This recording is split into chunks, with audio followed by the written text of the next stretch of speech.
সন্ধেবেলায় আমি রেডি হওয়ার আগেই সবাই চলে আসছিল। দেব এখানে আমায় খালি কোল্ড ড্রিঙ্কসের বোতল দিয়ে বলছে এনে তোর গিফট। কাতার থেকে যে ফুটবলটা আমার জন্য এনেছিল সেদিন করে নিয়ে এসছে আবার বাড়িতে।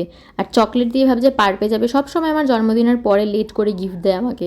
এখানে আমি নেল পলিশ পরছিলাম, দেবকেও ওর বোন জোর করে নেল পলিশ পরিয়ে দিয়েছে। তারপর আমরা বসে এখানে উনো খেলছিলাম আর শরবত খাচ্ছিলাম। দিয়ে সবাই আসার পর আমি কেক কাটতে বসলাম। 3খানা কেক বানিয়েছিলাম নিজের জন্য। অ্যাকচুয়ালি 22 জুলাই আমার বার্থডে, কিন্তু সেলিব্রেশনটা 21 জুলাই করেছি। সেদিনকে আমার বাংলার ডেটের জন্মদিনও পড়েছিল আর রবিবার ছিল বলে সেদিনই করলাম।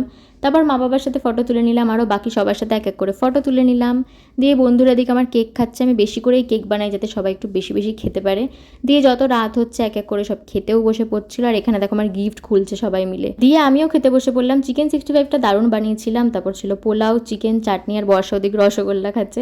তারপর মা বাবাও খেয়ে নিল। আর কাজল বর্ষা আজকে আমাদের বাড়িতেই থাকবে। তো চলো আজকের মতো টাটা।